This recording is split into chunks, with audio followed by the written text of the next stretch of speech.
If someone keeps saying you're too much, maybe they're just not enough. When they say you've changed, thank them, because evolution is the point.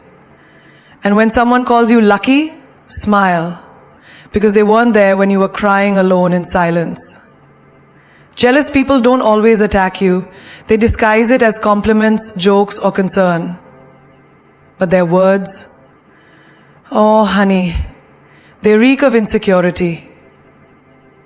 Let's talk about the words jealous people always use and what they really mean underneath. Because once you recognize the language of envy, you'll stop internalizing their limits. You'll stop shrinking just to make them comfortable. These two words, just two, can feel heavier than an entire book of insults. Not because they're loud, but because they're soaked in judgment. And the irony, you're supposed to feel bad for evolving. You're supposed to feel guilty for growing, glowing, and going beyond the limits that once defined you. Think about this. When a caterpillar turns into a butterfly, no one says, you've changed. They admire the wings, but when you grow out of people's comfort zones, they don't clap. They criticize. Because your transformation makes them question their stagnation. Let's say you were once the person who said yes to everything, to last-minute plans, to emotional labor, to being there even when no one showed up for you. You were the always available friend, the one who understands. Then one day, you started saying no. You started choosing peace over pleasing. And suddenly they say, you've changed. But here's the truth. You were not born to stay the same, just to keep others comfortable. When someone says you've changed, what they often mean is, you're no longer easy to manipulate.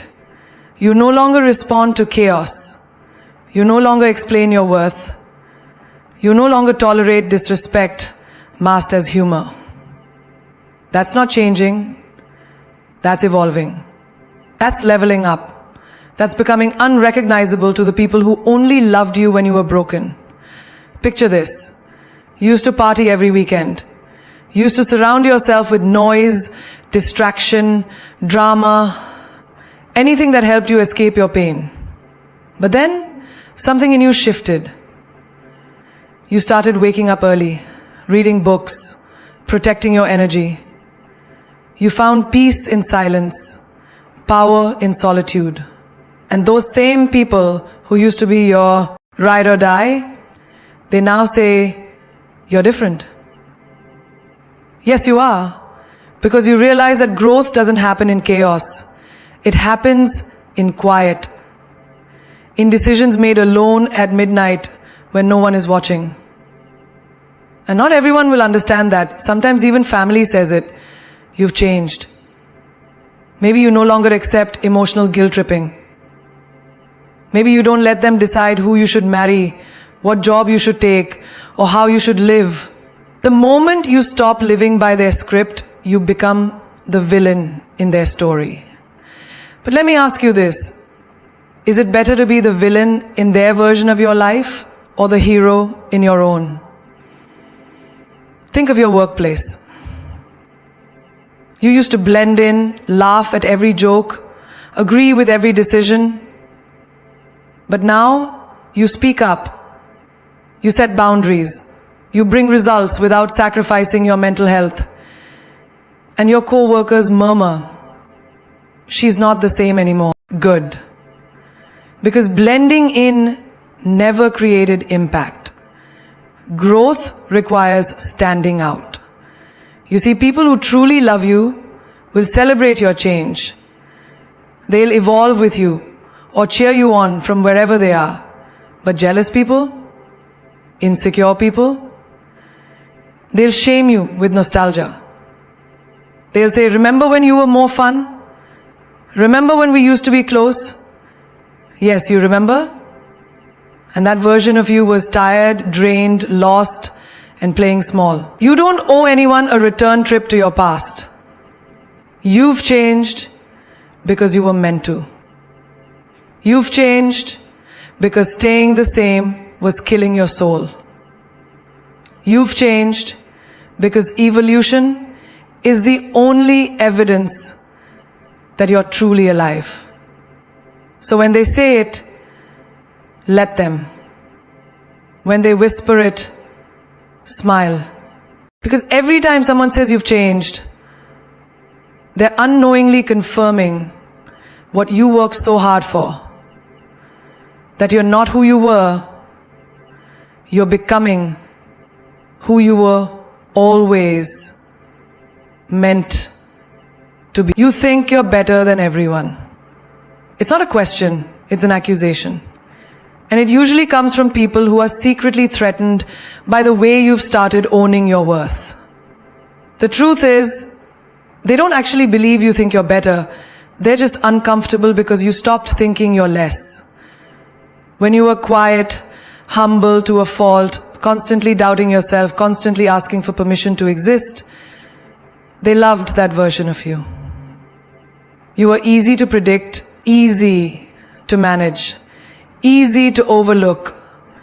But the moment you started walking into rooms with your head high, the moment you stopped apologizing for your brilliance, suddenly you're too confident, too loud, too full of yourself.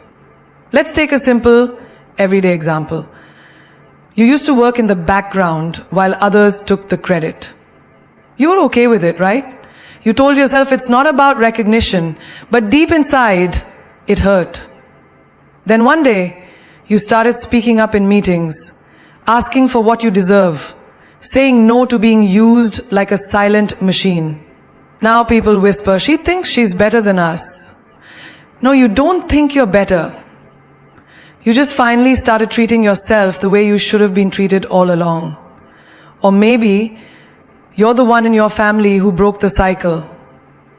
Everyone stayed stuck, repeating patterns, blaming the world, settling for less. But you dared to dream.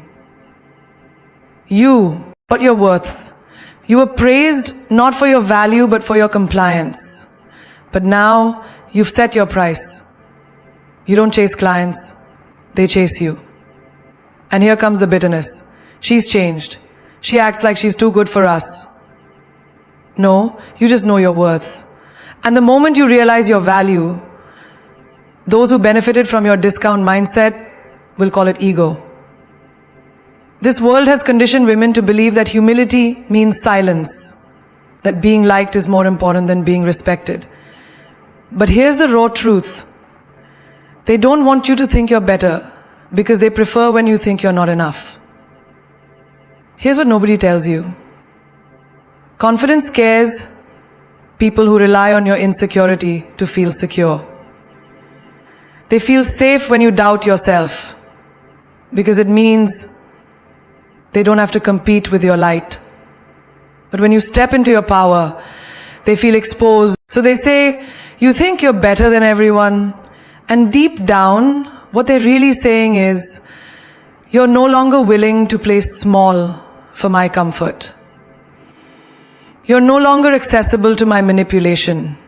You're not bending, and that threatens me. You don't think you're better, you just know you deserve better. You don't think you're above anyone, you just stopped placing yourself beneath everyone. Now, you did. Now, you're distinct. You're precious. You're precious. You're precious. You're precious. You're precious. And you know what saves you from that? And if your confidence looks like arrogance to the insecure, so be it. Let it. They say it with a smile, but it's not a compliment. It's a subtle dagger wrapped in casual words. Because calling it luck is easier than admitting you earned it. It's easier to believe your success was an accident than to acknowledge the silent battles, the private sacrifices, and the relentless discipline it took for you to rise. Let's be real. Luck doesn't wake up at 5 a.m. when no one's watching. Luck doesn't study through the night while your friends are out partying. Luck doesn't invest in self-development while others scroll through life on autopilot. That wasn't luck. That was you choosing growth over comfort again and again. Think about your career. You were told it's all about who you know, right? But you didn't know anyone. You were the underdog, the outsider.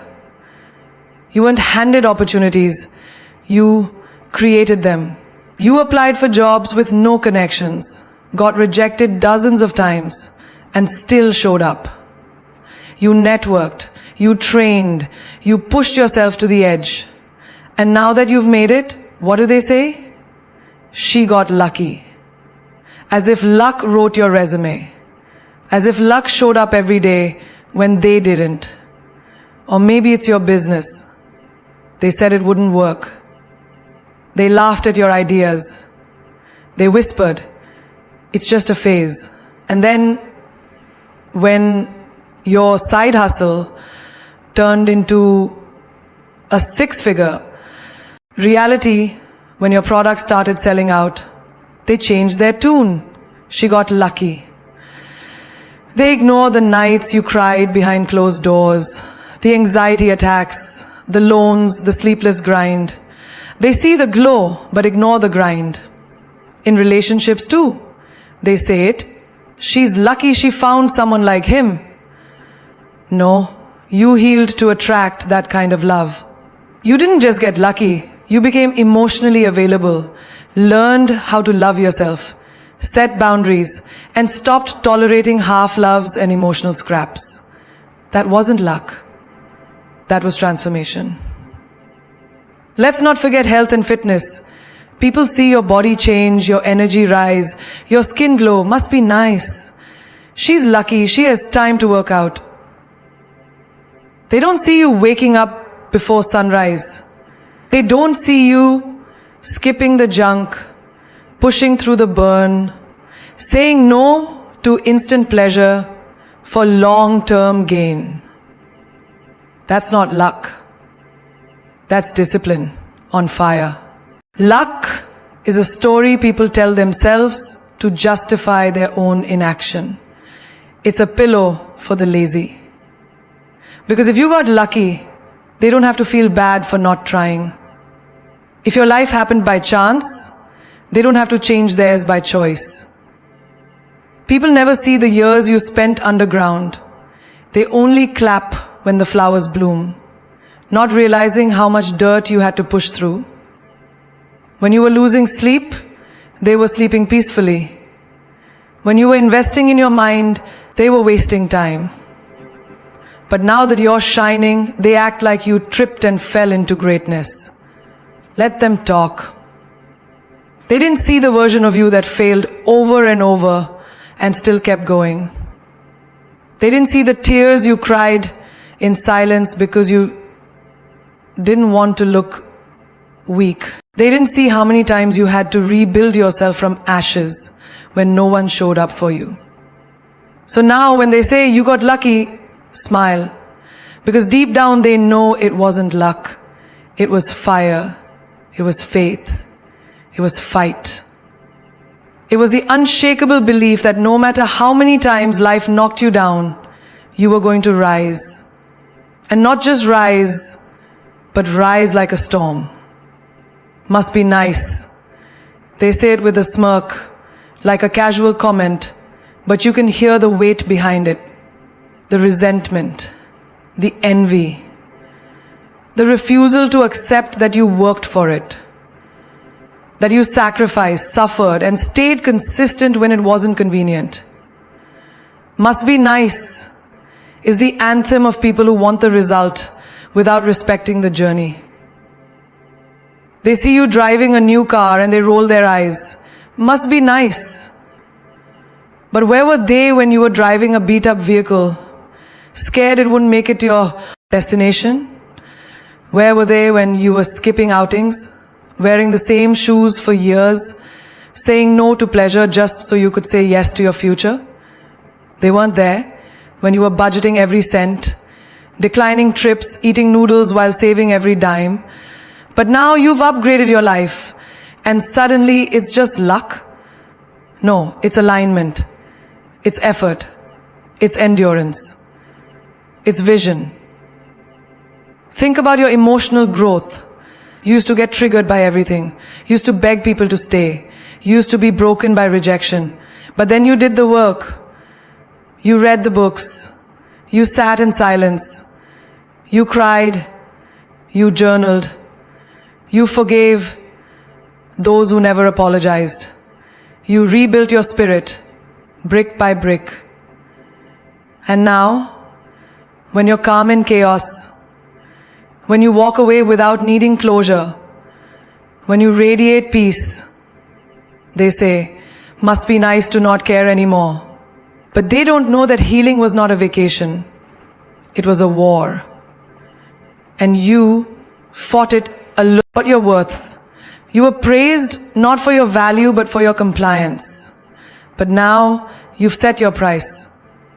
You don't chase clients, they chase you. And here comes the bitterness. She's changed. She acts like she's too good for us. No, you just know your worth. And the moment you realize your value, those who benefited from your discount mindset will call it ego. This world has conditioned women to believe that humility means silence, that being liked is more important than being respected. But here's the raw truth. They don't want you to think you're better, because they prefer when you think you're not enough. Here's what nobody tells you. Confidence scares people who rely on your insecurity to feel secure. They feel safe when you doubt yourself, because it means they don't have to compete with your light. But when you step into your power, they feel exposed. Even in love, when they see someone treat you with respect, affection, patience, they say, must be nice to find a good one. But they forget, you turned down situationships. You cried yourself to sleep instead of settling. You healed your attachment style. You waited. You believed. You prepared. That kind of love doesn't fall from the sky. You attract what you become. Must be nice is what people say when they don't want to face the mirror. It's easier to believe you got lucky than to admit you got intentional. They want your light, but not your discipline. Your results, but not your process. Your strength, but not your scars. They weren't there when you had to choose your dreams over comfort. They weren't there when you stayed committed when nothing made sense. They didn't see the nights you couldn't sleep because anxiety had you by the throat. But now, you smile without faking it. You walk in rooms without shrinking. You celebrate without guilt. And they can't take it. So they say, must be nice. Let them. Because behind those three little words is a truth they're afraid to say out loud. I wish I had the courage to do what you did. I wish I had your discipline, your resilience, your self-respect. I wish I didn't give up when life got hard. What they call nice was never given to you. It was earned in silence, in sweat. She's just doing it for attention. They say it like a curse. Like a woman stepping into her power, owning her presence, expressing her truth, must always be seeking validation. Because society is more comfortable with a woman who hides, who whispers, who doubts herself, than one who dares to be seen, heard, and felt. You wear what makes you feel fierce. And they say, she just wants attention. But they don't know you used to hate the mirror. You used to cover yourself in baggy clothes. Not because it was your style, but because you didn't feel worthy of being seen. Now you wear color, walk with grace, and love your reflection. And that's too loud for their insecurities. Confidence isn't arrogance. It's healing. It's reclaiming the parts of yourself you were taught to dim. And if that draws attention, so be it. You're not dressing for attention. You're dressing for liberation. You post your wins, your growth, your voice online, and they roll their eyes. She's just doing it for attention. But where were they when you were crying in the bathroom, doubting every step, wondering if you'd ever make it out of that mental mess? Where were they when you were in survival mode, working 3 jobs, holding back tears while holding up your family? Now that you speak with power, now that your story inspires others, they reduce it to a performance. But truth isn't performance. It's courage with a pulse. You start a business, launch a brand, go on stage or speak up in meetings, and again the whispers come. She just loves the spotlight. They never say this about men who do the same. But when you take space, it becomes a threat. Because a woman who owns her ambition without apology rattles cages. And the people who secretly gave up on their own dreams will always mock the ones brave enough to chase theirs. You're not doing it for attention. You're doing it for impact, for purpose, for the younger version of yourself who thought she'd never amount to anything. Maybe you changed your lifestyle, started working out, eating clean, taking care of your mental health. And suddenly people start saying, you're just showing off. But they don't understand, this glow up isn't for the gram. It's for your soul. It's for the days you hated your body. It's for the moments your anxiety kept you in bed. Every workout, every step, every boundary you set is not about attention. It's about evolution. Even your silence gets labeled. You pull back from drama, stop entertaining people who drain you, and suddenly they say, oh, she's just trying to be mysterious for attention. No, you're choosing peace. You've learned that not everything needs your reaction, that preserving your energy is more powerful than proving your point. You're not creating mystery, you're maintaining mastery. Here's the truth. People will always try to make you feel guilty for being visible, especially if you're a woman who no longer shrinks, a woman who walks in the room like she belongs there, a woman who posts her truth without fear, a woman who loves herself out loud. Because attention is not the enemy, desperation is. And you're not desperate, you're desperate, kid. You're tall. You're tall. They said you've changed. And they were right. You've changed because you finally woke up from the illusions they wrapped around you. You stopped apologizing for evolving. You stopped shrinking for comfort zones you've outgrown. The caterpillar was never meant to crawl forever. Butterflies don't beg the ground for permission to fly. They said you think you're better than everyone. No. You just stopped pretending you were less. You stopped downplaying your power to make fragile egos feel tall. You stopped lowering your standards to be more relatable. You realize playing small doesn't serve the world, it just feeds the insecure. And now you walk like a woman who remembers who she is. They said you got lucky, as if your sacrifice was invisible, as if your sleepless nights were a footnote. They didn't see you rehearse in the mirror. They didn't see you fail in silence, rise in secret, and keep going without applause. You didn't get lucky, you got ready. You didn't stumble into success, you bled for it.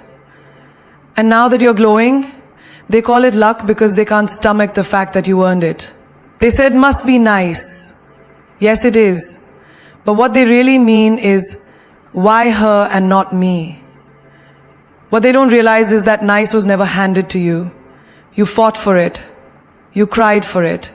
You crawled through seasons of hell to finally breathe air that doesn't choke you.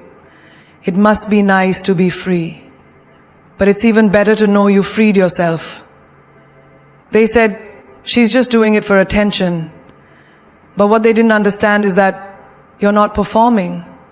You're testifying. You're not chasing claps. You're breaking generational curses. You're showing the girls watching you that it's okay to be seen. It's okay to be strong, loud, feminine, powerful, and real, all at once. And if that gets attention, good. Because we need more women showing others how to rise without permission. They said, let's see how long this lasts. And now, here you are, still standing, still shining, still evolving, still climbing. They were hoping for your chapter to end, but didn't know you were just getting started. You are not a spark that fades. You're a fire that fuels generations. Let them talk, let them gossip, let them mock. While they waste breath on your name, you'll be building an empire on your vision. While they laugh at your first steps, you'll be dancing at your finish line. Because you don't need validation, you need discipline. You don't need noise, you need clarity.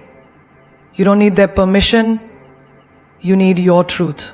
The same mouths that doubted you will one day quote you. The same ones who laughed will line up to ask how you did it. Because history is not written by the comfortable, it's written by the relentless. Remember this, your value doesn't decrease based on someone's inability to see your worth. Stars don't compete with darkness, they just shine. Don't dim your light to make others feel safe in their shadows. Sometimes the greatest revenge is not anger, it's elevation. First they ignore you, then they laugh at you, then they fight you, then they fight you, and then you win. You are not here to be understood by everyone. You're here to inspire the ones brave enough to transform. You are not noise. You are the voice. Not the echo, not the whisper, not the apology. You are the roar behind the silence. So walk with your head high, speak with your heart full, love with fire, create without fear. And never forget, the same people who said, let's see how long this lasts, will one day say, I always knew you'd make it. But by then, you'll be too far ahead to hear them.